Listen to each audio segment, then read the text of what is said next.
So, welcome to Northern Powerhouses, our business success stories series of interviews, where we discuss with local business leaders their backgrounds, their successes and challenges, and what's really driving them forwards. And this afternoon, I'm delighted that we have with us Dan Mahoney, who's co-founder at Path Energy. So, Dan, firstly, thanks so much for spending a little bit of time with us. And if you'd like to introduce yourself and Path Energy to the audience, what you do, how you help people, that would be wonderful. Thanks very much, Chris. Great to be on the podcast. Yeah, and love to be on here this afternoon. So yeah, Path Energy.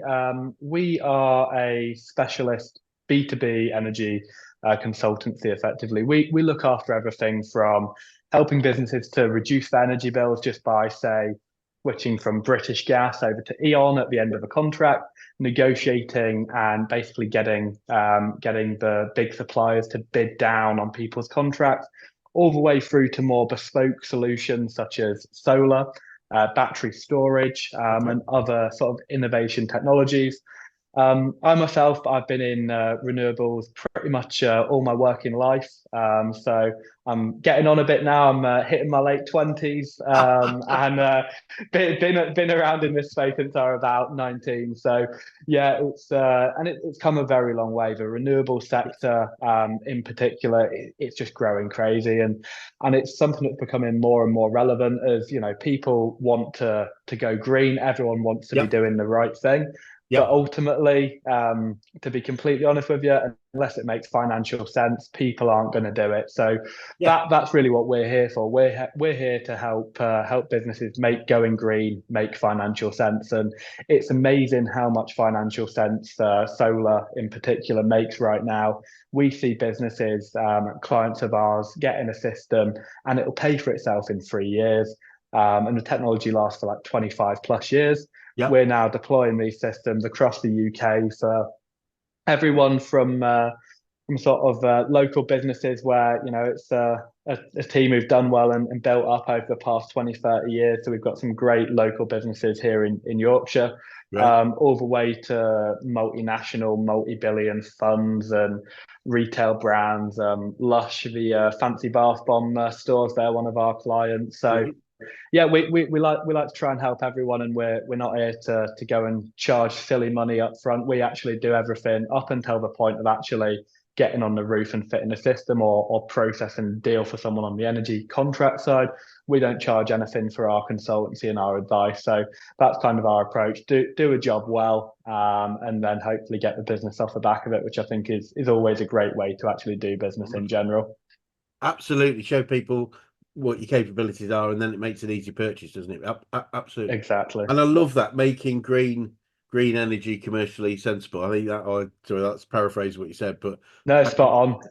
it's the two things, isn't it? Because it can be.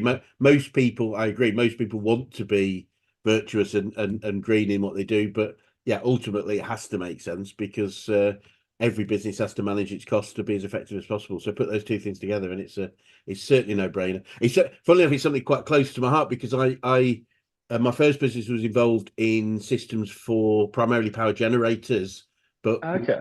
we ended up being involved in power trading.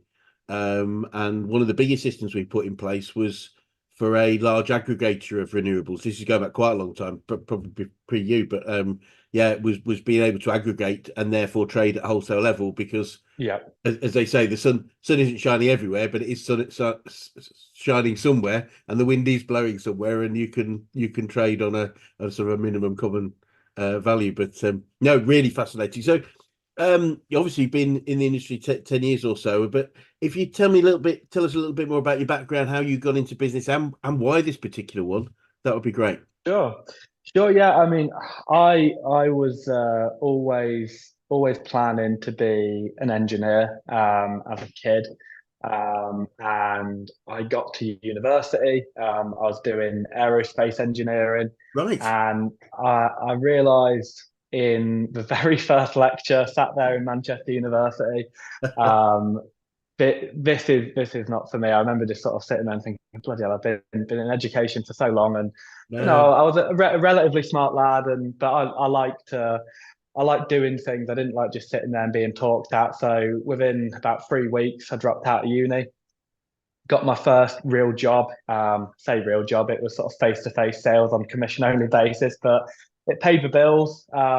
Realized quite quickly I liked sales, and then off that I learned marketing, taught myself that, and set up my first business at 18.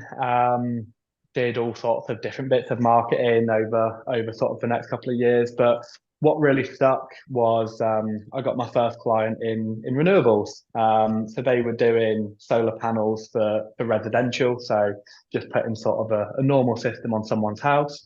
And I was generating the leads for that business first of all, and Yep. then another business and another. And you know, it is when you get sort of a name in an industry Yes. in a good way, it grows very, very quickly. So I became one of the sort of bigger lead providers into the renewables industry. And because I was doing so much in the marketing side, I started really getting into understanding it. I've always, because I've had that engineering interest, I've liked to understand how things work. Yep. And that led me really to get into the product side.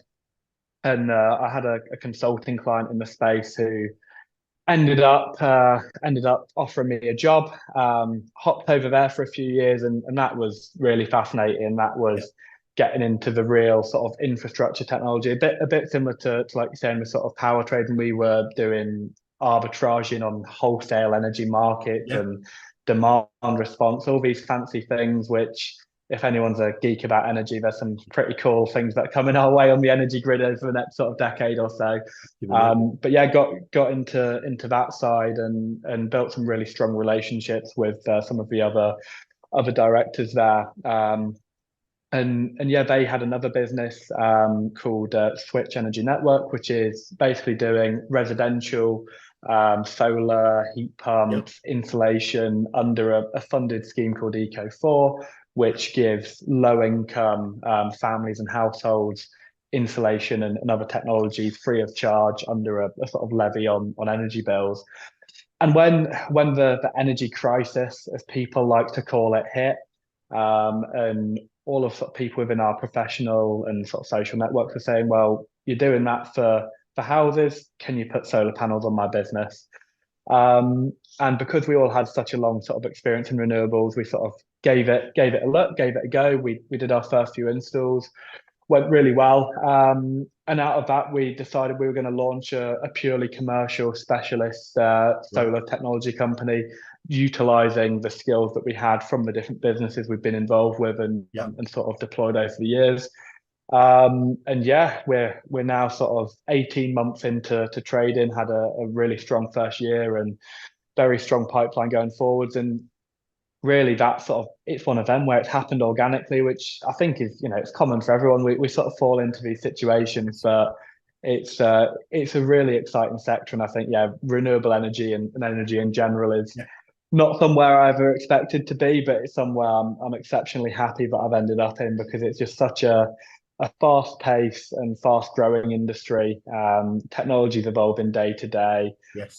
Prices are changing day to day, and more and more people are learning about it, which is great, and it's certainly one for the future as well. So Yeah. hopefully be here for the long term. Brilliant, brilliant, and I'd say so. It is. I've always found it fascinating. From the generation side was always something that really fascinated me.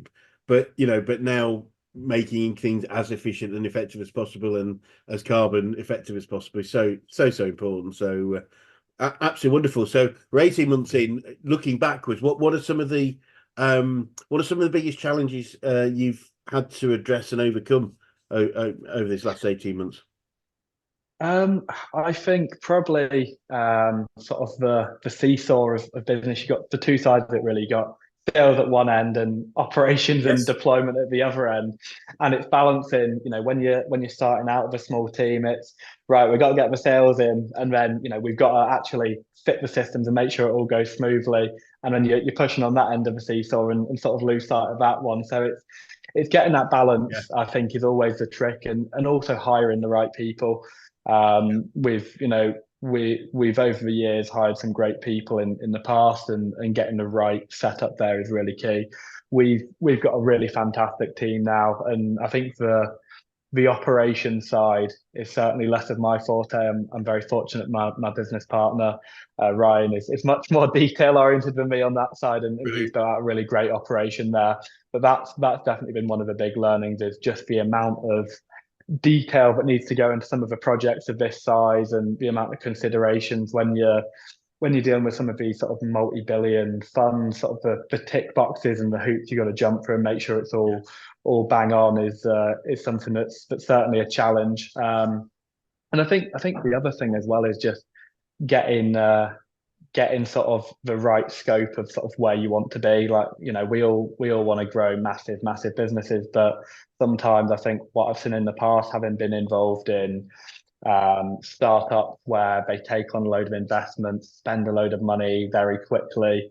I've, I've sort of seen how it can go wrong. So I think looking at this and seeing we're doing really well, we could go and throw a shed load of money at marketing and bring on 10 salespeople and grow this super fast. But actually having, like, one of my personal issues is when I see something that's good, I want to go after it like a million%. But Yep. having that self-awareness to say, actually, let's slow it down. The business opportunity is not going to disappear if we take 2 years to get to the scale we want rather than 6 months. This is a long-term play, and actually that's one thing where I think we've made the right move, is growing sustainably rather than growing too rapidly where Yeah. you trip yourself over. And yeah, certainly it's been a bit of an uncomfortable one for me, sort of itching to just grow, sell. But definitely been the right move, and extremely glad we sort of made that one, because I think, it's so easy to trip yourself up in business. No, it makes a lot of sense. I mean, it's that balance, isn't it, between purely organic growth, without any form of or as you say, just taking a whole bunch of cash and not really knowing what to do with it, therefore wasting a whole bunch of it, and then having to sort of come to that point. I think a really effective growth curve is one where we grow. We if we need cash typically, growth typically costs cash. The, Yeah, the odd 100%. I worked with one or two where they were lucky enough where sales created cash. So it's like, as soon as you make the sale, you got more money, which is great. So go and fill your boots, and I'm sure that would be wonderful if we could do that. But typically, say a growth costs cash, and so having the right amount of cash to fund the growth in the right areas is common sense. So it's that balance in between the two. But unfortunately, most people either do one or the other, which is interesting. That's it. It's Yeah. and I've seen both. I've worked with both where you just go, let's go raise funds. It's a great idea that we can raise lots of money, so why not? But then the danger is we waste it because we've got it. It's almost like a feeling we've got to spend it, as opposed to saying, if we want to get this far in this growth curve, what do we need from a cash perspective, and finding that in a different way. So absolutely fantastic. And what would you say, and it's interesting you talked about, and obviously your partner being more the operational side. One thing I came to see from my business career and doing what I do now is the healthy friction you should get between sales and operations. There Yeah. tends to be that operations think sales sell too much too quickly, too cheap, and sales think operations are being too slow and not doing it, and somewhere in the middle is the right place, and it's just accepting that we should have a bit of friction, otherwise we're probably not going fast enough. I don't know if that's something you've experienced. Definitely. Yeah, definitely have, Chris. I think it's always the way. Like, we'll regularly debate over lunch how we should be doing things, and we have very regular conversations about that. And I think it's one where, having worked together for a number of years, we've got to that point now where we can have that conversation without it being, you know, sort of almost like, I think people sometimes see it as like, oh, you're just pushing for what you want, where actually we both acknowledge that we're both seeing, this is what the business needs, this is where we should be doing things. Yep. But yeah, you got to have a bit of friction. You got to be pushing on sales, and I'll always be pushing on getting more deployed into our marketing budgets, no matter what. It's one of them where you want to be growing, and also picking the right opportunities to go after as well. And I think that's where you get that nice balance. But certainly there's got to be a bit of push and pull in Absolutely. every business relationship. Otherwise, you don't get anywhere. No, absolutely. I think it's that realization that it's a good thing, and therefore Mm, it's okay if that makes sense. Whereas some people could see it as being some sort of negative thing, but having difference of opinion is really valuable because somewhere in the middle of all that is the right way forward. It's I know definitely. I know I've experienced that myself. So yeah, we talked about challenges and a little bit about learning, but what would you say the biggest thing you've learned about founding and growing a business? Um, I think probably the biggest learning is that everything takes as long as it takes. Is actually one where, and again, it stems from that sort of impatient side that I definitely have personally. But certain things are gonna take time, and that's applicable to every side of the business, like Yep. sales in particular. I'm having predominantly been B2C side within the renewables world previously rather than B2B. I was used to a 14-day sales cycle. Yep. Our sales cycle now on B2B average is about 13 weeks. Wow. Okay. So it's a big change, and we've got deals that are still looking like they're going to progress, which are you know 14 months old. So it's an alien world to me, and so on the sales side, I'm getting it, and then on the operation side as well, getting certain structures in place, certain certifications, all of that, and but actually accepting that you need to take that time and not, I think, sort of pivot too quickly. I think people do like to do that whole pivot thing and see something's not working. Like if we had have done that when we saw a spending marketing budget and we hadn't got the sales we were expecting within 6 weeks, when we're used to a couple of weeks on the Yes. residential side, we wouldn't be where we are now. And so learning to have that patience and trust in the process and Yeah. know that things do take the time that they take is probably my biggest takeaway so far. Great. Yeah. That the patience of that.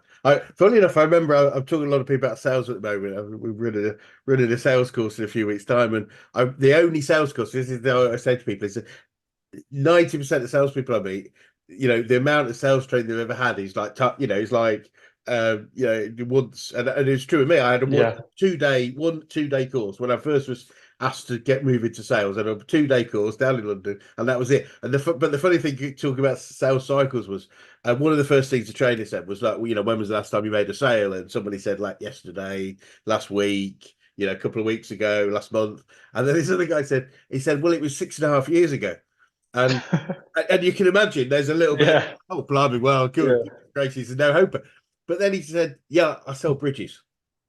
Yeah, so that's the thing, isn't it? It's all contextual. Like if he's made a 100 and odd million pound deal in the same time that somebody sold 5,000 10 quid items, it's a very different mix, isn't it? Fascinating, isn't it? And it's just like going, okay, I get it. Yeah, you're not going to sell a bridge a day.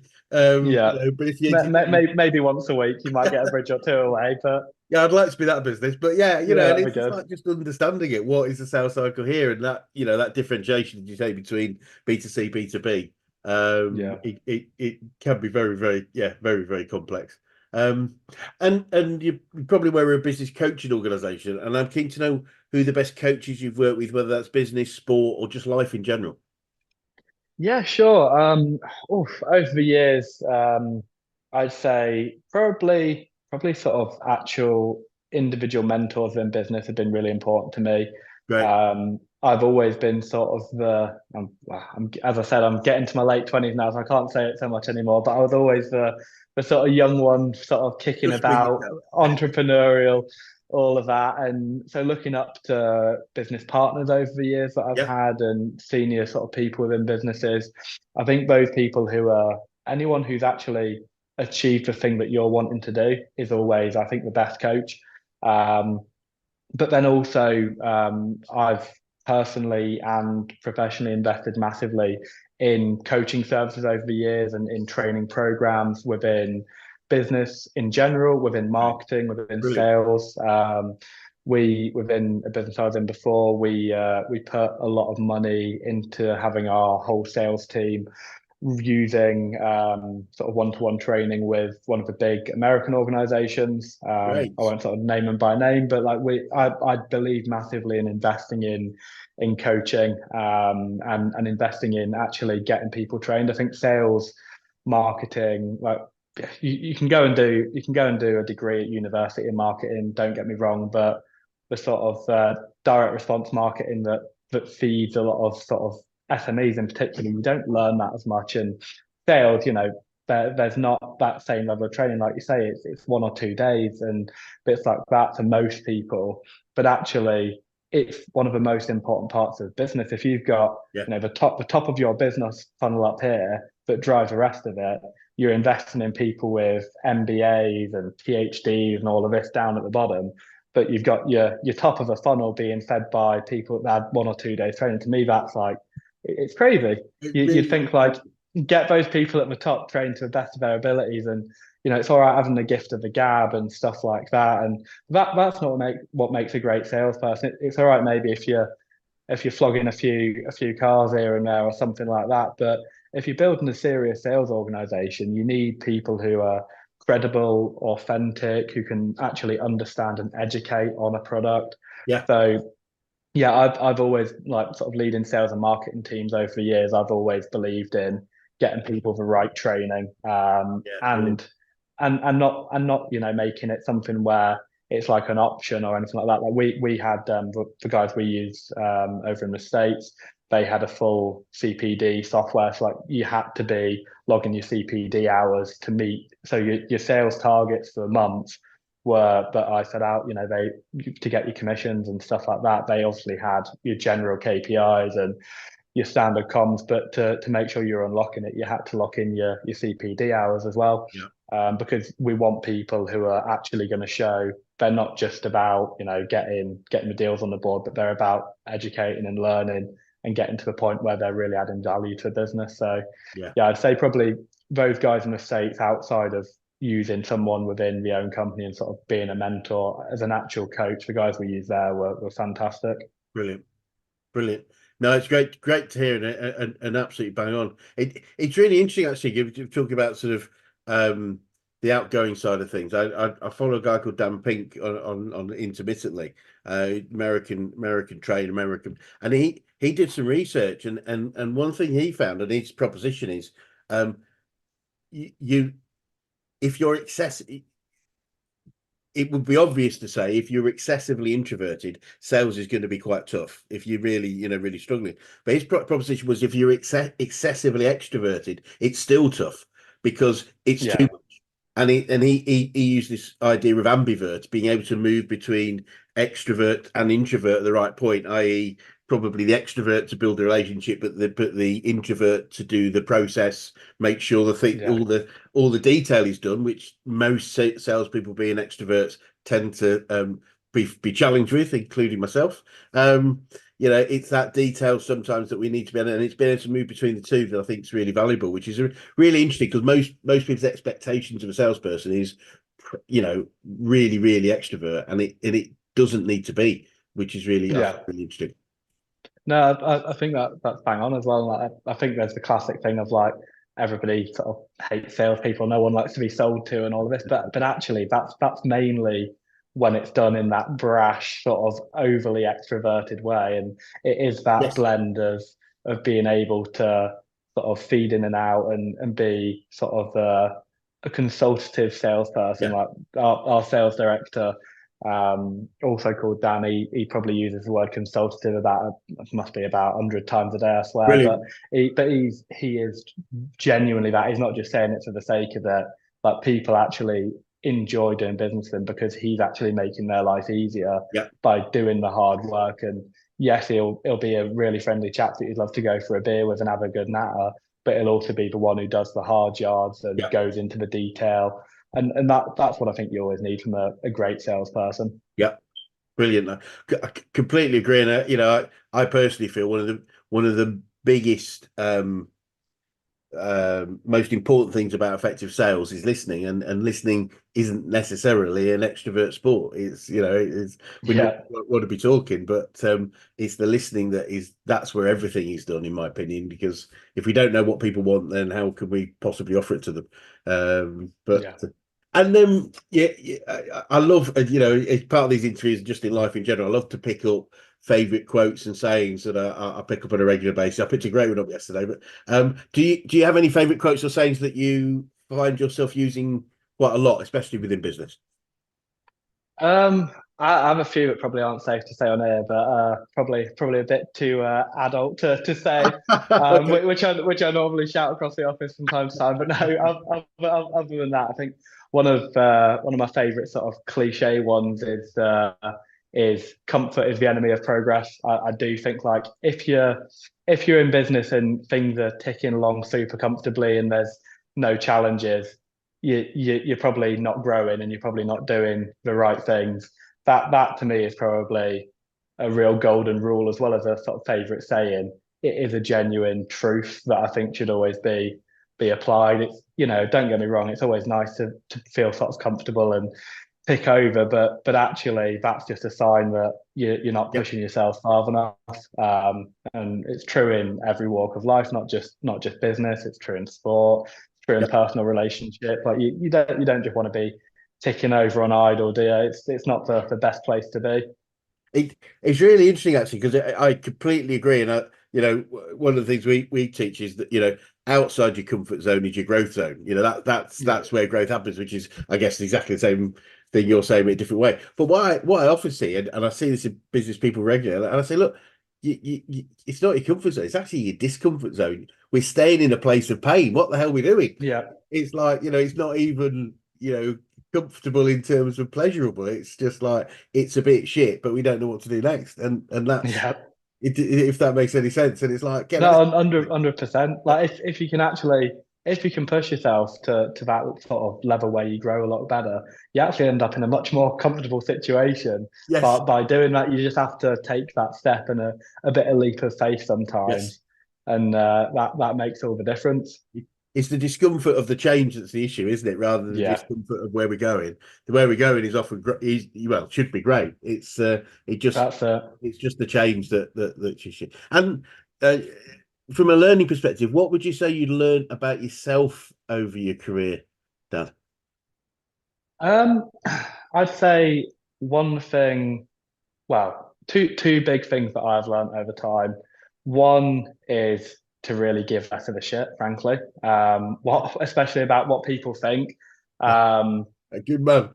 uh, yeah, it's something where I used to be very, very conscious of sort of what people thought of me. Not as, you want a client to think you're credible and stuff like that. Yes, I know what you mean. Um, but things like, I used to be very, very overweight, and I used to worry that that would affect sort of how I was perceived. But all right, it might affect it a little bit, but really, actually, what you say and what you do and how you work in business is actually what makes a difference. And people Yeah, they're not gonna not buy from you because you're wearing a 6XL t-shirt, but they are going to buy from you if you actually make a decision that's helpful to their company, if you advise them.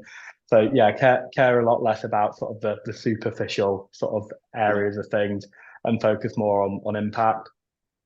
And probably the other thing is just actually that area of that we were touching on before, sort of introvert versus extrovert. I would say until I was forced to, well, when I sort of dropped out of uni and got into a face-to-face sales job, I would say I was extremely introverted. I didn't like talking to people on the phone, even family wow, members at that point. But it was the first job I could find. And I had no choice. And actually, as much as it were a bit naff, like standing out in the cold outside Tesco's, getting people to sign up to a charity subscription, it wow, taught me so much and completely yeah, changed who I am and yeah, where I am today. So that was learning to make yourself talk to people has been a massive well done. rewarding piece for all areas of life as well. Being able just to make new friends, make new connections, make business opportunities. That ability to go and have a chat with someone is probably the biggest takeaway I'll have Yeah, in most of my life. brilliant. Well done on both counts. That's fabulous. And It's interesting actually because as part of what we do in generally is behavioral profiling. So we take the introvert, the introvert, extrovert, and then add to that people and task Yeah. orientation. And most salespeople come into or have a significant part of extrovert and people. So they're very people oriented, which is where caring about what other people think is so important. Mhm. And so the phrase, the quote, whatever the saying I use a lot with many people is. What other people think of me is none of my business. Um, Yeah. and what's interesting when you think about it, take it a step further. Most people are actually thinking about what other people think about them.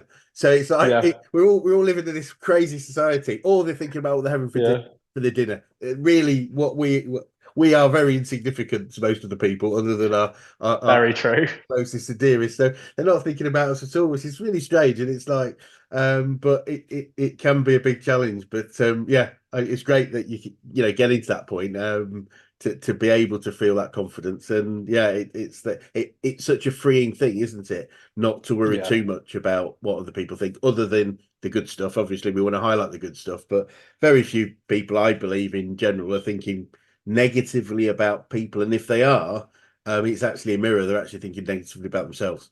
It's Very, very, very true. Yeah. it, That's it. If somebody's gonna judge you based on something like negative, like if it's superficial and stuff like that, if you've done nothing bad to them, then they're probably not the sort of person that you want to yeah, either associate with personally or professionally. Anyway, you don't want to be dealing with, clients who sort of have that approach, or prospect in particular. yeah, They're probably going to become nightmare clients down the line if they're very sort of anal about things like that. They're probably not going to be your best people to have on your client book down the line. yep. I would definitely agree. I would definitely agree. So obviously, there's a whole massive opportunity in front of you. But so, what does the future look like for you guys, and what challenges do you think you might face, if any?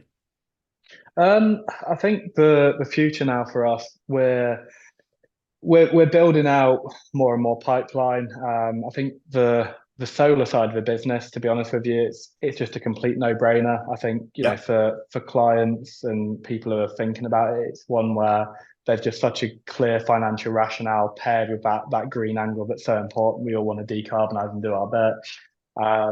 It's one of those where that's sort of just steady growth, continuous improvement, improve the process, and make sure we're doing the best possible for our clients.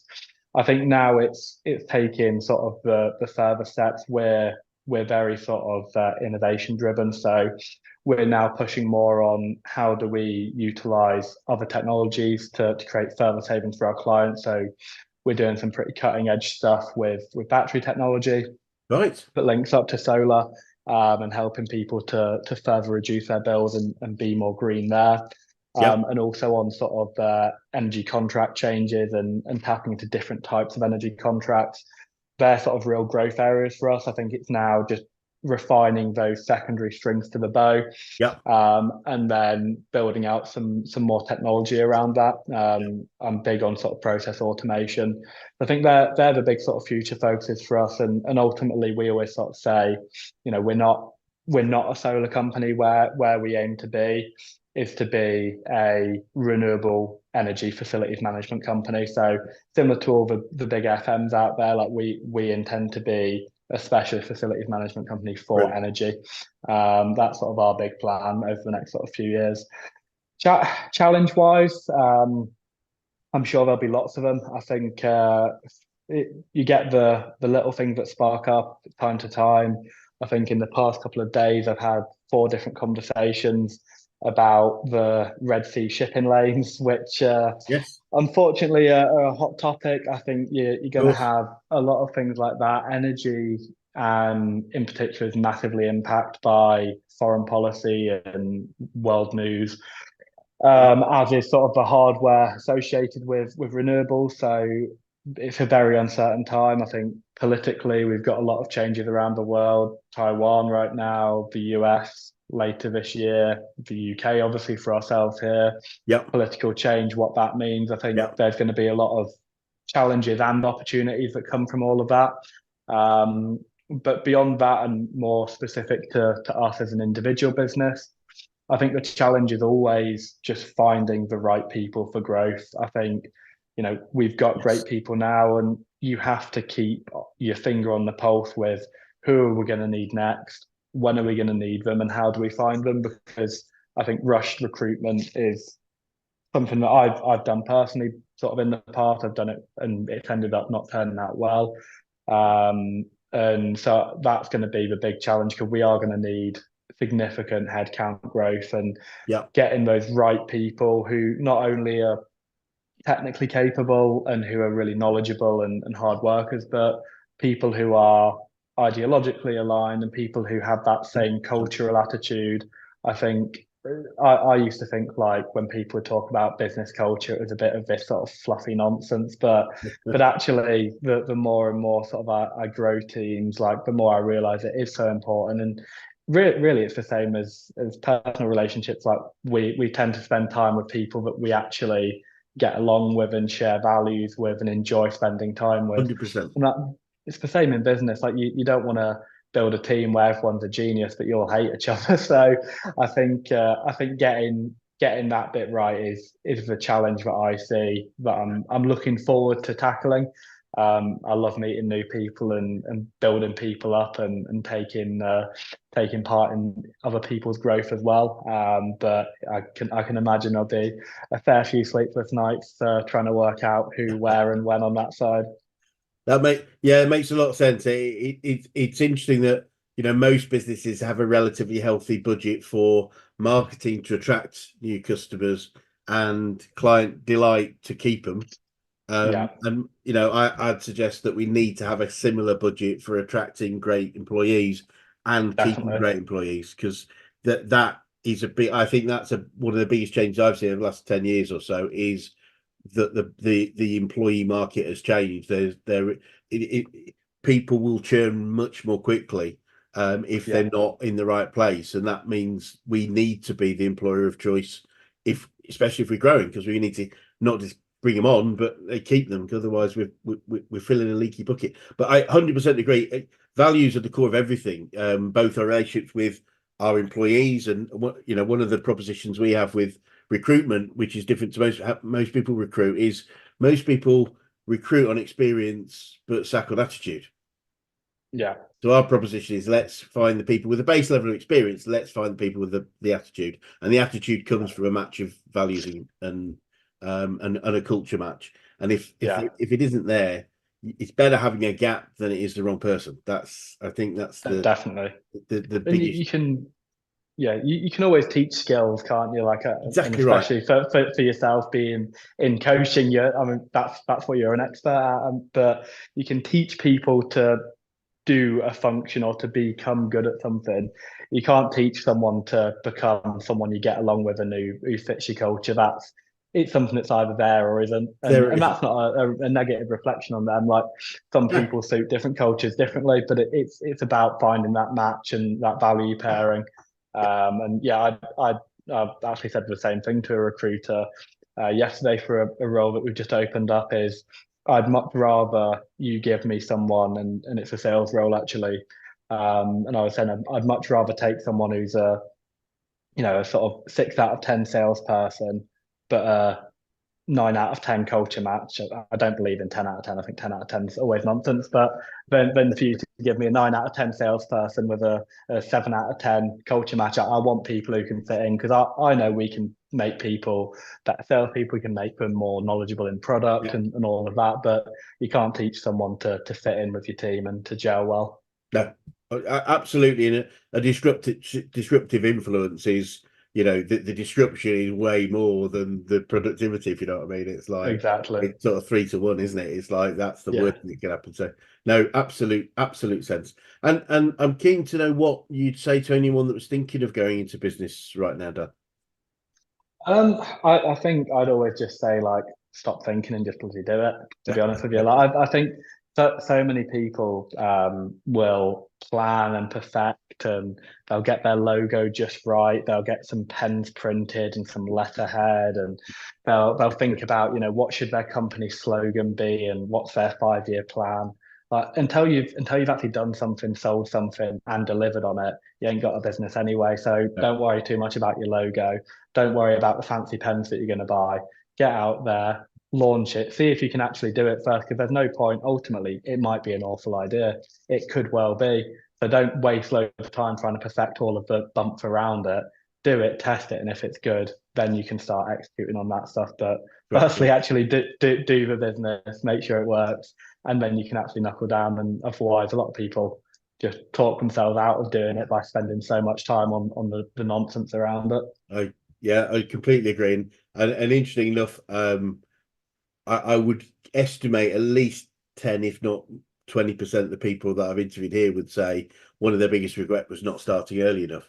Yeah, That they thought about it for a long time before they did it. And it was just like, as you say, that those first, couple of years, months and years, it's learning on the go. And because every business is different, you can't learn before you start because, you can learn some things, and rightly so, but you can't know if your business is successful. As you say, if you don't know what the client demand is for it till you yeah. start, then yeah, absolutely. And if you started again, is there anything significant you think you'd do differently?